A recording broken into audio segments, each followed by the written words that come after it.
இது என்ன அப்படின்னா செலவுகளை வந்து ஒரு கட்டுக்கோப்பாக வச்சுக்க மாட்டாங்க. எப்போ பார்த்தாலும் என்ன கையில் இருக்கோ அதை செலவு பண்ணிக்கிட்டே இருக்கணும். இந்த அஸ்வினி நட்சத்திரம் நீ சேமிக்க முடியாது, அதோட கையில் பணத்தை வச்சுக்காத அப்படின்னு. இப்போ பரணி நட்சத்திரக்காரர் என்ன பண்ணுவோம் அப்படின்னா, ஒரு செயலை செய்யும்போது இப்போ அவன் கூடவே நம்ம வச்சுக்கிட்டோம்னு வச்சுங்களேன், 4 பேருக்கு முன்னாடி உங்களை கமலை கோத்துட்டு விடுவார்.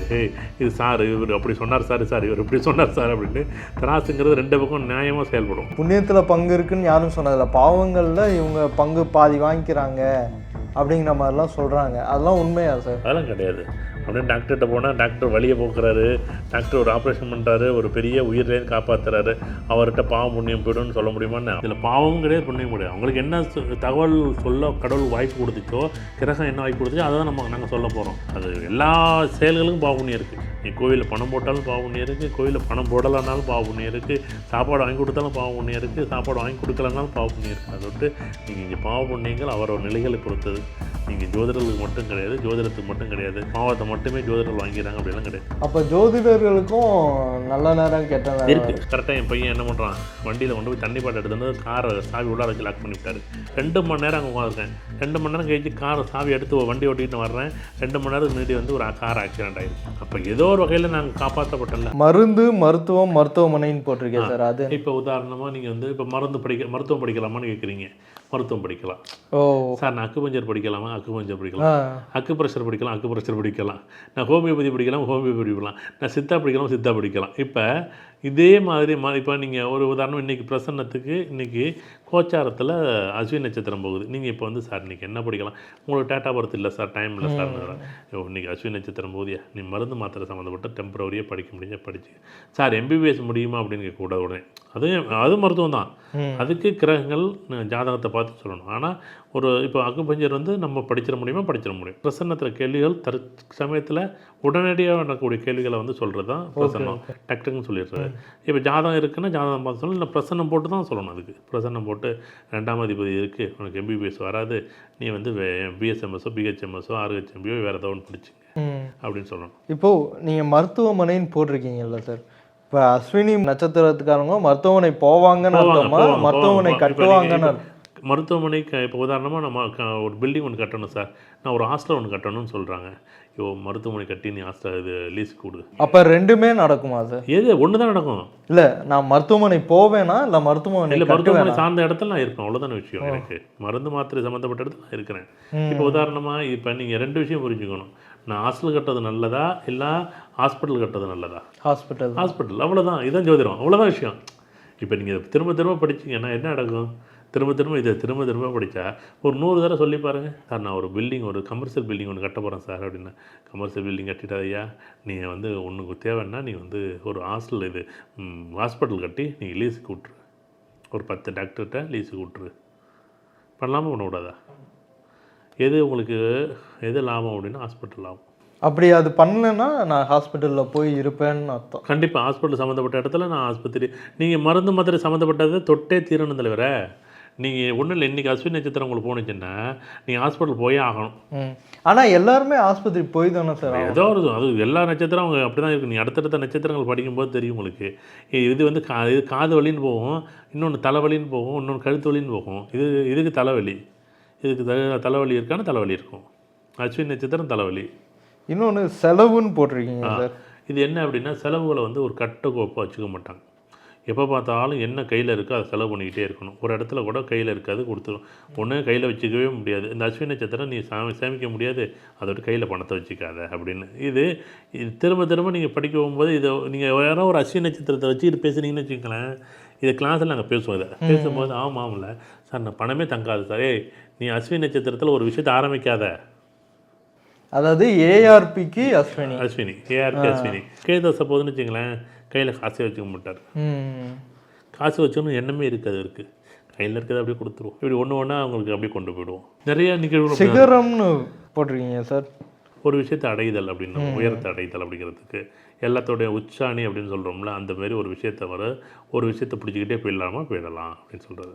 அப்போ இந்த புத்தகத்தை படித்தாலே பாதி இது கற்றுக்கிட்ட மாதிரியா சார்? புத்தகத்தை படித்தா 1% கற்றுக்கலாம். ஏன்னா இது அடிப்படையான குணங்கள் தானே இது ஒரு விஷயத்துக்கு. ஏன்னா நிறைய இந்த காரகத்துவங்கள்லாம் ஏதாச்சும் வேறு ஏதோ ஒரு புத்தகத்தில் இருக்கான்னு கேட்டால் இல்லை. அதுதான் எனக்கு தோணுன விஷயத்த நான் எழுதியிருக்கேன். இதுக்கு ஏதாச்சும் நீ வந்து ஏணிக்கு ஏதாச்சும் ஒரு சொல்லு அப்படின்னு நீங்கள் என்கிட்ட கேட்டிங்கன்னா ஏணிக்கு சொல்ல முடியும். இப்போ உதாரணமாக 1 அல்லது 7 அப்படின்னு இருக்குன்னு வச்சுங்களேன். அது கூட்ட தொகுதி. அந்த தொகுதிகள் எப்படின்னா ஒரு நட்சத்திர கூட்டத்தோட தொகுதி. அது 3 6 இருக்கும், இல்லைன்னா 1 7 இருக்கும். அவ்வளோ கூட்டம் இருக்குது. நமக்கு நட்சத்திரம்னு ஒன்று சொல்கிறோம்ல, அந்த நட்சத்திரத்தில் கூட்டமாக தான் இருக்கும். நட்சத்திரம் ஒன்றும் தனியாலாம் இருக்காது. நம்ம எப்படி நம்ம நீள்வட்ட பாதையில் 9 கிரகங்கள் எப்படி நமக்கு ஒரு சூரிய வளிமண்டலம் எப்படி சுற்றிக்கிட்டு இருக்கோ, அதேமாரி ஒவ்வொரு நட்சத்திரமும் ஒரு சூரிய மண்டலம் மாதிரி சுற்றிக்கிட்டு இருக்கு. ஆனால் நம்ம என்ன நினைக்கிறோம், அஸ்வினி நட்சத்திரம் அப்படின்னு ஒன்று தான் சொல்கிறோம். அஸ்வினி நட்சத்திரத்துக்கு பின்னாடி 7 நிகழ்வுகள் பின்னாடி இருக்கான இருக்குது. ஆனால் அப்போ இதை படித்தா ஓரளவு அடிப்படைகள் அவங்க குணாதிசயங்கள் புரியும் சொல்லுங்க, நிறைய புரியும். இப்போ அதில் பரிவாரங்கள் அப்படின்னு ஒரு வார்த்தை எழுதியிருக்கோம். ஆமாம், பரிவாரம். அந்த பரிவாரங்கள் அப்படின்னா என்னென்னா, ஒரு சாமி இருக்குன்னு வச்சுங்களேன். இப்போ ஒரு முதல்ல ஐயனார் இருக்கார். ஐயனார் மட்டும்தான் சில இடத்துல வச்சுருப்பாங்க. அந்த பரிவாரங்கள் அப்படின்னா சுற்றி இருக்கக்கூடிய தெய்வங்களை என்னென்னா பரிவார தெய்வங்கள் அப்படின்னு நம்ம சொல்லுவோம். அந்த மாதிரி தெய்வங்களை வழிபாடு பண்ணணும். ஐயனார் வழிபாடுறதை விட நீ காத்தா வராங்க, அடுத்தது பெரியாச்சி, சின்னாச்சி, சடச்சி அப்படின்னு சொல்லுவோம். மதுரை வீரன், முன்னாடியான் அப்படின்னு நம்ம சொல்லுவோம். ராவுத்தர்னு சொல்லுவோம், குரங்குரத்தின்னு சொல்லுவோம், கருப்பசாமின்னு சொல்லுவோம், முனீஸ்வரன் சொல்லுவோம், மதுரை வீரன் சொல்லுவோம், நொண்டி வீரன் சொல்லுவோம். இந்த சாமியெல்லாம் நீங்கள் இந்த அஸ்வினி நட்சத்திரம் போகும்போது வழிபாடு பண்ணுங்க. இன்னொன்று பேரழிவுன்னு போட்டிருக்கீங்க, அது என்ன? இது என்ன அப்படின்னா, ஒரு சில நிகழ்வுகளை வார்த்தைகளாக பயன்படுத்திக்கணும். இப்போ உதாரணமாக இப்போ நம்மளுடைய புரிதல் இப்போ நானும் நீங்களும் ஒரு விஷயத்தை படிச்சுட்டு பேசுகிறது ஒன்று, நம்ம படிக்காத ஒரு விஷயத்தை பற்றி 2 பேர் பேசிக்கிட்டே எப்படி இருக்கும், அதை நம்ம சொல்லவே முடியாது பாருங்களேன். சில பேர் பேசிக்குவாங்க, 2 பேர் அந்த பேச இயலாதவங்க 2 பேர் பேசும்போது நமக்கு எதுவுமே புரியாது. அவங்க 2 பேரும் அவ்வளோ அழகாக புரிஞ்சுக்கும். அந்த மாதிரி தான் இதுக்கு ஒரு குணாதிசயம் இந்த அஸ்வினி நட்சத்திரத்துக்கு. அப்போ இவங்களுடைய நாலேஜ் எப்படி இருக்குன்னா, யாருக்காச்சும் அஸ்வினி நட்சத்திரம் கேது செய்ய போனுச்சுன்னா ஒரு சித்த நிலை எப்படி இருக்கணும் அப்படின்னா, நீங்கள் சொல்கிற ஒரு விஷயத்தை என்னால் புரிஞ்சிக்கவே முடியாது, புரிந்து கொள்ள முடியாத ஒரு பேரின்பம் அது. அதுக்கு தான் இந்த அர்த்தம். இது எல்லாமே எனக்கு தோணுன விஷயங்களை தான் நான் எழுதியிருக்கேன். இது நம்ம ஒரு புத்தகத்தில் பார்த்தோம், அதை எடுத்தோம், நம்ம எழுதலை மேக்ஸிமம். இது பொதுவான நட்சத்திரங்களுக்குள்ள தன்மைகளும் இதில் இருக்குது. நீங்கள் ஒன்று கேட்டிங்கன்னாலும் அப்படி தான் இருக்கும். அஸ்வினிக்கே பார்த்தா ஒட்டக்கூத்தர்னு இருக்கு, திருத்தக்க தேவர் இருக்கு. ஒட்டக்கூத்தர் கலிங்கத்து. இது என்னென்னா 2 பேருக்கும் அந்த நட்சத்திரத்தோட அமைப்பு இருக்கான்னா அந்த அமைப்பு இருக்குது அப்படின்னு சொல்லணும். இவருக்கும் அவருக்கு அமைப்பு 2 பேருக்கும் இருக்குது. ஒரே நட்சத்திரத்தில் ஒரே நாளில் ஒரே அமைப்பில் பிறந்திருக்கலாம் அந்தமாரி.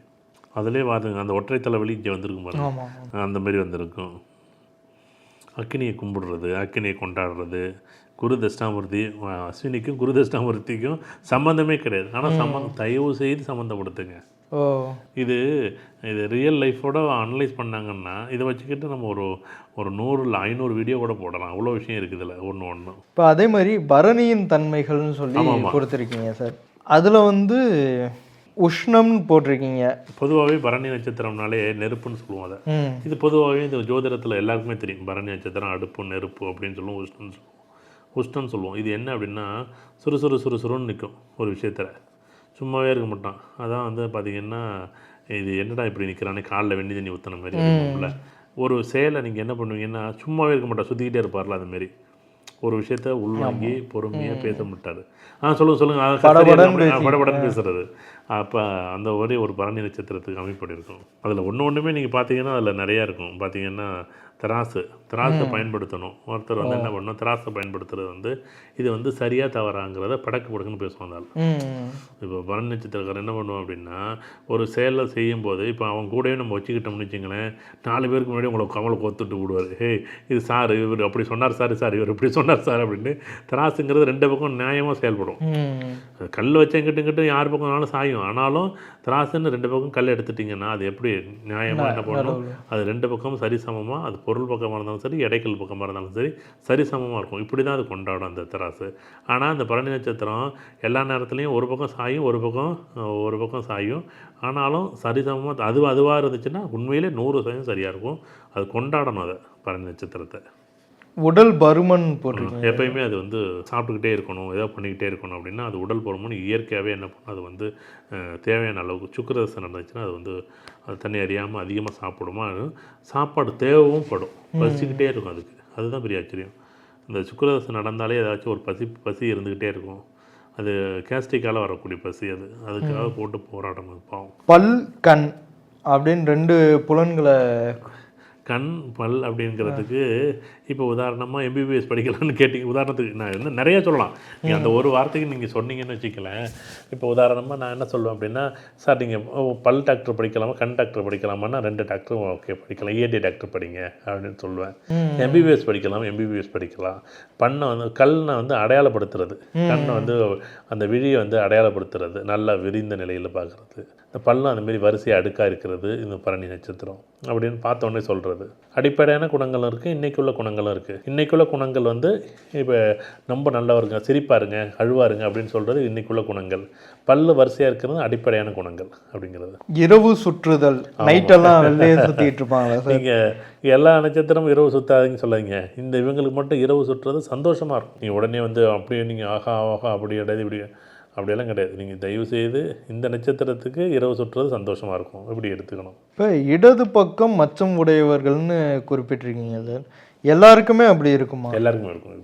அடிப்படையான குணங்கள் இருக்கும் உள்ள.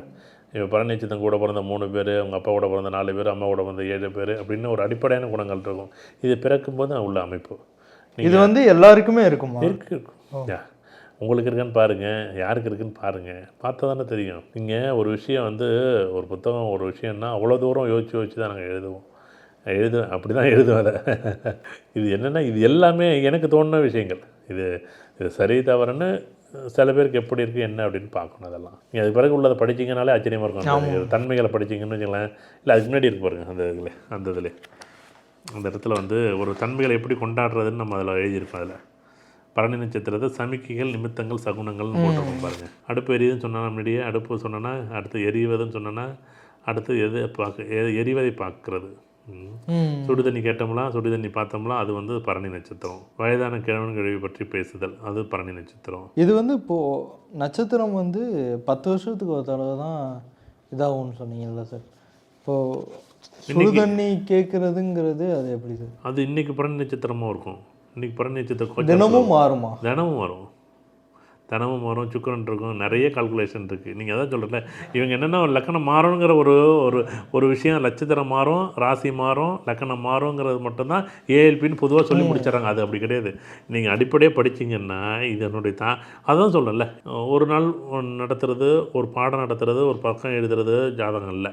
இது ஆரம்பத்துலேருந்து முடிவு வரைக்கும் நான் என்னென்னா ஆரம்பிக்கும் போதே இது முடிவு பண்ணிட்டு தான் நான் ஆரம்பித்தேன். பேசிக்கினா எப்படி இருக்கணும், ஒரு மண்டைக்குள்ளே எப்படி இருக்கணும், அவங்களுக்கு என்ன வேணும், ஒரு ஜோதிடர்களுக்கு என்ன அறிவு வேணும், அவங்க ஜோதிடர்கள் எப்படி அதை பேசணும், எப்படி அதை சொல்லணும் அப்படின்னு இந்த காலகட்டத்தில் ஆரம்பம் எப்படி இருக்கணும், முடிவு எப்படி இருக்கணும் அப்படின்னு 2ஐயும் பார்த்துட்டு தான் ஒரு நிகழ்வை கொண்டாட முடியும். இல்லை நம்ம வந்து இடையில வந்தது பிறகு இல்லை பரணி நட்சத்திரம் அதெல்லாம் கிடையாது. பரணி நட்சத்திரத்துக்கு இன்றைக்கி கோச்சாரத்தில் போகும்போது இன்றைக்கி நிலைமைக்கு நீங்கள் இதை பற்றி பேசுவீங்க. இல்லை சுடுதண்ணி பற்றி பேசுகிறீங்களா, அஸ்வினி, பரணி, கார்த்திகை, ரோகிணி, மிருகசீரிஷம், இந்த 6 நட்சத்திரங்கள் சுடுதண்ணி பற்றி அதிகமாக பேசும். சந்திரன் நட்சத்திரம் தண்ணியை பேசும். சுடுதண்ணி பரணி, பூரம், போராடம் சுடுதண்ணியை பற்றி பேசும். இப்படி நிறைய விஷயங்களை நம்ம கொண்டாடுவோம். ஆனால் இது என்ன சொல்கிறாங்க பாருங்க, சார் லக்கணம் நகரம், ராசி நகரம் அப்படின்னு அது மட்டுமே ஜோதிடம்னு நினைக்காதீங்க. அதுக்குள்ளே நிறையா இருக்குங்கிறது தான் அவங்க உணரணும். நீங்கள் ஒரு தடவை அந்த புத்தகத்தை படித்து பார்த்தா தான் அந்த புத்தகம் என்னென்ன அது அவங்களுக்கு அழகாக புரியும். ஏன்னா ஒரு ஜோதிடர்கள் படிக்கணும். ஜோதிடர்கள் இது முழுக்க இந்த ராசின்னு சொன்னீங்கல்ல, ஏஆர்பின்னு சொல்கிறோம், அச்சய ராசி, அதுக்கான புத்தகம் தான் 2வது புத்தகம். அட்லீஸ்ட் 2வது புத்தகத்தினாலும் வாங்கி படிங்க.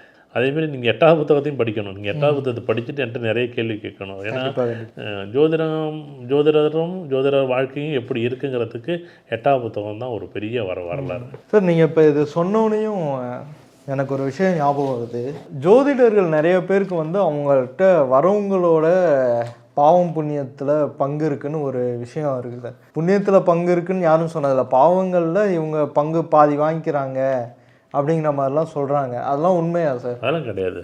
அப்படியே டாக்டர்கிட்ட போனால் டாக்டர் வழியை போக்குறாரு, டாக்டர் ஒரு ஆப்ரேஷன் பண்ணுறாரு, ஒரு பெரிய உயிர்லேருந்து காப்பாற்றுறாரு, அவர்கிட்ட பாவம் புண்ணியம் போய்டும்னு சொல்ல முடியுமான்னு? அவருக்கு என்ன படிச்சிருக்காரோ அவர் ஒரு இடத்துல காப்பாற்றுறாரு. ஒரு வக்கீல் வந்து ஒரு நீதிபதிகிட்ட போய் வாதாடுறாரு, ஒருத்தர் நல்லவரையும் கெட்டவரையும் காப்பாற்றுறாரு, தோக்குறாரு, ஜெயிக்க வைக்கிறாரு, அதுக்கு பாவ புண்ணியம் வந்துடும் சொல்ல முடியுமான்னு? நீங்கள் என்ன செயல் செய்தாலும் செயலோட மறுபக்கம் பாவ புண்ணியம் இருக்கான இருக்குது. நீங்கள் தண்ணி வாங்கி கொடுத்தாலும் பாவ புண்ணியம் இருக்குது, நீங்கள் பீர் பிராந்தி வாங்கி கொடுத்தாலும் பாவ புண்ணியம் இருக்குது.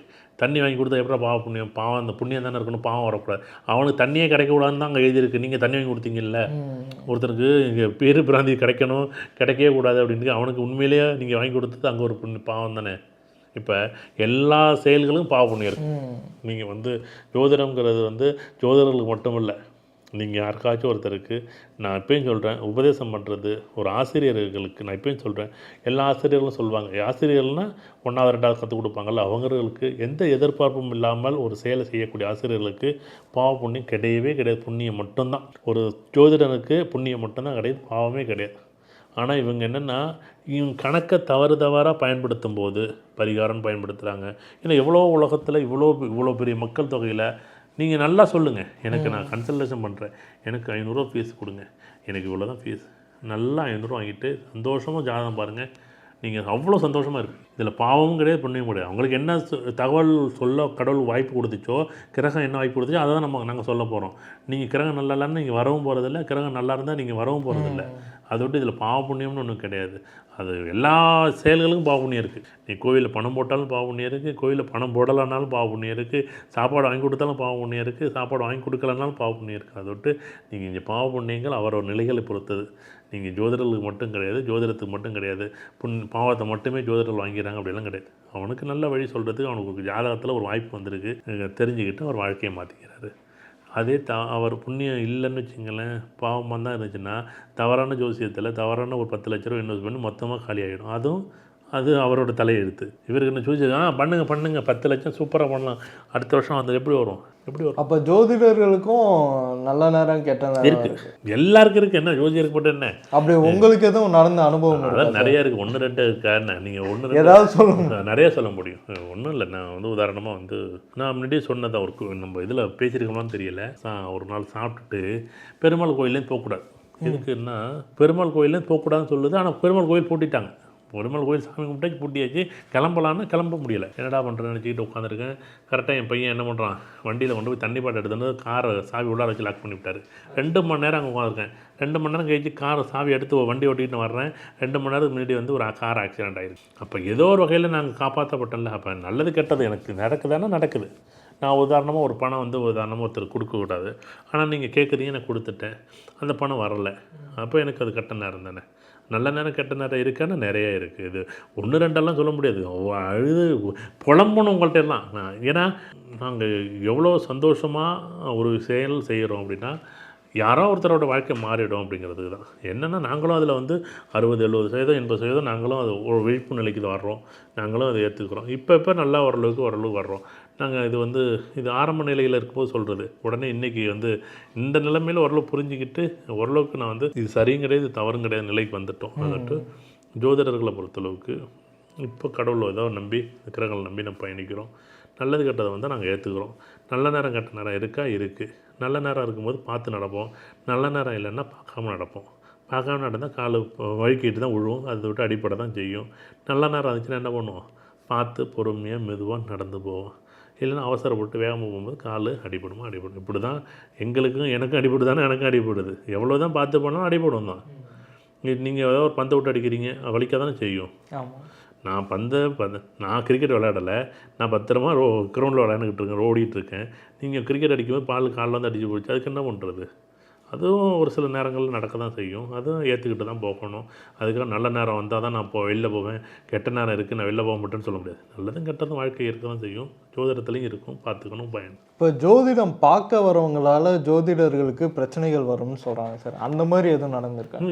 அப்படி ஒன்றும் இல்லை, அப்படி ஒன்றும் கிடையாது. ஏன் அப்படின்னா பொதுவாகவே இன்றைக்கி வந்து என்ன அப்படின்னா கேள்வி பதில் கரெக்டாக கேள்வியாச்சு. ஒன்று வந்து நீ ஜாதகம் இதில் என்ன எங்கே ஜோதிடர்கள் வந்து ஜோதிடர்களுக்கும் வாடிக்கையாளர்களுக்கும் எங்கே வந்து முரண்பாடு இருக்கும் அப்படின்னா, இப்போ உங்கள் ஜாதகம் கொடுத்தோன்னே உங்கள் அப்பாவோட பிறந்த 2 பேர், அம்மா கூட பிறந்த 4 பேர் இப்படின்னு ஏதோ ஒரு கணக்கெலாம் சொல்லிவிட்டு கடைசியாக முடிக்கும்போது ஏதோ ஒரு விஷயம் சொல்கிறோம், உங்களுக்கு ஏதோ ஒன்று இது நடக்கலைங்கும்போது உங்களுக்கு இதில் முரண்பாடு வரும்போது உங்களை அறியாமல் உங்களுக்கு எனக்கும் ஒரு கோபம் வரும். நம்ம அப்படி சொல்கிறதில்ல. இப்போ நான் 2026 நான் தொழில் செய்ய போகிறேன், செய்யலாமா வேண்டாமா? 3 வருஷம் நான் தொழில் செஞ்சுக்கிட்டு இருக்கேன், எனக்கு பெரிய வளர்ச்சி இல்லை. ஆமாம், 3 வருஷம் தொழில் செய்கிறது கரெக்டு, வளர்ச்சியில் கரெக்டு. இன்னும் 1 வருஷத்தில் வளர்ச்சியாக இருக்குது. நீங்கள் 1 வருஷம் கழித்து வளரும், இப்போ அமைதியாக இருங்க. இவ்வளோ தான் இங்கே ஜோதிடம். இதுதான் ஃபஸ்ட்டு நம்ம சொல்ல வேண்டிய விஷயம். இதை தான் சொல்லாமல் நீங்கள் 1960 அப்படி எதுக்கு 60 பற்றி நம்ம பேசணும்? 2026 பற்றி பேசுங்க, 25 பற்றி பேசுங்க, கடந்த வருஷத்தை பற்றி பேசுங்க, 3 வருஷத்தை பற்றி பேசுங்க. அதுக்காக தான் நான் சொல்கிறோம். நீங்கள் இப்போ ஒரு 10 வருஷம் 20 வருஷத்தை பற்றி பேசினா உங்களுக்கு எனக்கு முரண்பாடு வரதான் செய்யும். அதெல்லாம் அது முடிஞ்ச அளவுக்கு தவிர்த்துறது. நேரடியாக என்ன கேள்வியோ அந்த பதிலில் மட்டும் பதில் சொன்னால் கேள்வி என்னன்னு தெரிஞ்சிச்சுன்னா பதில் கண்டிப்பாக ஜோசியருக்கு தெரியும். நீங்கள் நடத்துங்க, நடத்தாமல் போங்க, ஏறுங்க, ஏறாமல் போங்க. ஒரு பஸ்ஸு கடைசி பஸ்ஸுன்னு வச்சுங்களேன், நீங்கள் ஏறாமல் போனீங்கன்னா எனக்கு என்ன, ஏறினா எனக்கு என்ன, நான் இதுதான் கடைசி பஸ்ஸுன்னு உங்கள்கிட்ட சொல்லிட்டேன், அவ்வளோதானே. ஆனால் நம்ம என்ன பண்ணுறோம், கல்யாணத்தில் வரன் பார்க்கும்போது 28 வயசில் இதுதான் கடைசி மாப்பிள்ளைன்னு எங்களுக்கு தெரியும். அந்த பொண்ணுக்கு இல்லை மாப்பிள்ளை அழகாக இல்லை, அச்சுச்சோ இந்த பொண்ணு கடைசி வாய்ப்பையும் மிஸ் பண்ணுது. நாங்கள் பதட்டப்படுறோம். எல்லா ஜோசியரும், நீங்கள் ஏஎல்பி ஜோசியரும் கிடையாது, எல்லா ஜோசியரும் ஏதோ ஒரு பஸ்ஸில் இந்த பொண்ணையே பிள்ளையே ஃபஸ்ட்டு அப்படியா கல்யாணங்கிற வாழ்க்கைங்கிற பந்தத்தில் பஸ்ஸில் ஏற்றி விடணுங்கிறதான் நாங்கள் நினைக்கிறோம். நீங்கள் என்ன பண்ணுறீங்க, அழகாக இல்லை, படிக்கலை, படிச்சிருக்கு, வேலை பார்க்கல, படிக்க பிடிக்கல, உயரம் இல்லை, கட்டையாக இருக்குது, முகம் அப்படி இருக்குது, இப்படி இருக்குது, லட்சணமாக இருக்குது, இப்படி 1000 கண்டிஷனை போட்டுட்டு கடைசி பஸ்ஸை மிஸ் பண்ணால் யாருக்கு நட்டம், உங்களுக்கா எனக்கா சொல்லுங்கள். நாங்கள் பதட்டப்படுறோம். கேள்வி கரெக்டாக இருந்துச்சுன்னா நாங்கள் சொல்ல தான் முடியும். நாங்கள் உங்கள் கூட பயணிக்க முடியாது. பஸ்ஸில் ஏற்றி விட்டு நாங்கள் கூட வர முடியாது. ஆனால் நீங்கள் என்ன பண்ணுறீங்க, எங்கள் மேலே ஜோசியர் மேலே எல்லார் மேலேயும் ஒரு கோவம் இருக்க தான் செய்யுது. ஆனால் தயவுசெய்து ஜோதிடர் மேலே கோவப்பட்டு என்ன பண்ணுறது, அவர் வழி தான் காமிக்க முடியும். உன் கூட கையை பிடிச்சி எடுத்துகிட்டு வர முடியாது.